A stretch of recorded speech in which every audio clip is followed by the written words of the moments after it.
লেবাননে হিজবুল্লাহর প্রবল প্রতিরোধের মুখে পড়েছে দখলদারি ইসরায়েলি বাহিনী। দক্ষিণ লেবাননে হিজবুল্লাহর হামলায় 4 ইসরায়েলি সেনা মারা গেছে।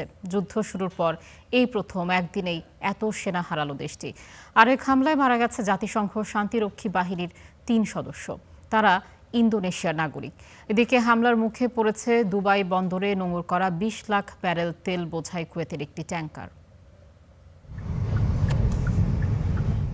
বেশ কিছুদিন ধরেই লেবাননে হামলা চালিয়ে আসছে দখলদার ইসরায়েল। তাদের প্রতিরোধের চেষ্টা চালাচ্ছে দেশটির সশস্ত্র গোষ্ঠী হিজবুল্লাহ। এবার গোষ্ঠীটির হামলায় প্রাণ গেল জায়নবাদী বাহিনীর 4 সদস্যের।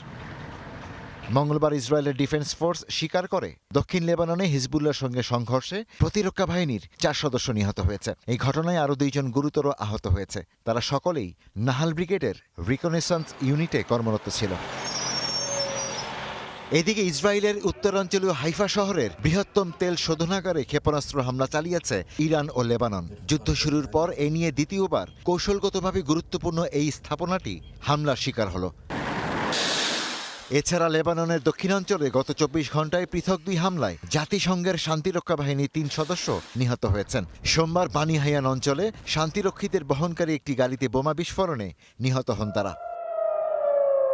এরই মধ্যে লেবাননের বেকা উপত্যকা অঞ্চলের জালায়া লবায়া সহ অন্তত 6টি গ্রাম খালি করে দিতে বাসিন্দাদের নির্দেশ দিয়েছে ইসরায়েলের সামরিক বাহিনী। ইরানে যুদ্ধ 4 থেকে 6 সপ্তাহ চলতে পারে বলে মনে করছেন যুক্তরাষ্ট্রের প্রেসিডেন্ট ডোনাল্ড ট্রাম্প। আমরা এখন অভিযানের 30তম দিনে আছি। সামরিক বাহিনী অত্যন্ত সফলভাবে তাদের দায়িত্ব পালন করছে। লক্ষ্য পূরণ না হওয়া পর্যন্ত এই মিশন চলবে এবং আপাতত 4 থেকে 6 সপ্তাহের সেই সময়সীমাই বহাল রয়েছে। এরই মধ্যে মধ্য সংযুক্ত আরব আমিরাতের দুবাই বন্দরে নোঙর করা অবস্থায় কুয়েতের তেলবাহী ট্যাঙ্কার আল সালমি ইরানের হামলার শিকার হয়েছে। কুয়েত পেট্রোলিয়াম কর্পোরেশন কেপিসি এই তথ্য নিশ্চিত করেছে।